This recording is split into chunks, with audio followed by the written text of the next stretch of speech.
ప్రభుత్వ సంక్షేమ వసతి గృహాల్లో కనీస మౌలిక సదుపాయాలు లేక విద్యార్థులు ఇబ్బందులు పడుతున్నారని ఏబీవీపీ నాయకులు అన్నారు. బుధవారం ఆదిలాబాద్ పట్టణంలోని ప్రెస్ క్లబ్లో మీడియా సమావేశంలో మాట్లాడారు. విద్యార్థుల సమస్యలను ప్రభుత్వం పట్టించుకోవడం లేదని అన్నారు. విద్యార్థుల సంక్షేమాన్ని విస్మరిస్తుందని అన్నారు.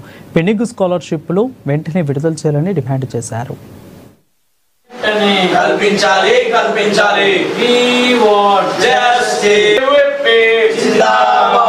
తెలంగాణ రాష్ట్రంలో కాంగ్రెస్ ప్రభుత్వం ఏర్పడిన తర్వాత సుమారుగా 100 మంది పైన సంక్షేమ మరియు గురుకులాలు ఉన్నటువంటి విద్యార్థులు పాము కాటు గురవడము లేదా ఎలుకలు కరిచినాయని లేదా ఫుడ్ పాయిజన్ కారణంగా అనేక మంది విద్యార్థులు తీవ్రంగా అస్వస్థకు గురై కొంతమంది విద్యార్థులు 100 మంది పైన కూడా మరణించడం జరిగింది.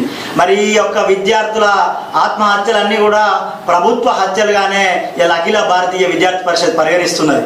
ఈరోజు రాష్ట్రంలో కాంగ్రెస్ ప్రభుత్వం ఏర్పడిన తర్వాత పూర్తిగా గురుకుల విద్యను సంక్షేమ హాస్టల్లో మౌలిక సదుపాయాలు కల్పించడంలో విఫలమైనటువంటి ఈ ప్రభుత్వము ఈరోజు పేద బిడ్డలకు యొక్క గురుకుల విద్యను దూరం చేసేటువంటి ప్రయత్నం చేస్తున్నది. ఇలా సంక్షేమ హాస్టల్లో చూస్తే పూర్తిగా అధ్వానమై ఈరోజు ఒక్కో గదిలో 30-40 మంది విద్యార్థులు ఇరుగిరుగు గదిలో ఉంటూ చదువుకోవడం కోసం తీవ్రంగా ఇబ్బందికి గురవుతూ అటు ఇంటికి వెళ్ళలేక ఇటు ఇక్కడ చదువుకోలేక అనేకమైనటువంటి తీవ్రంగా ఇబ్బంది పాలవుతున్నారు. ఈరోజు గురుకులాల్లో ఫుడ్ పాయిజన్ సంఘటన పైన ఈ సిట్టింగ్ జడ్జితో మరియు సిబిఐ విచారణ జరపాలని అఖిల భారతీయ విద్యార్థి పరిషత్ తర్వాత డిమాండ్ చేస్తున్నాం.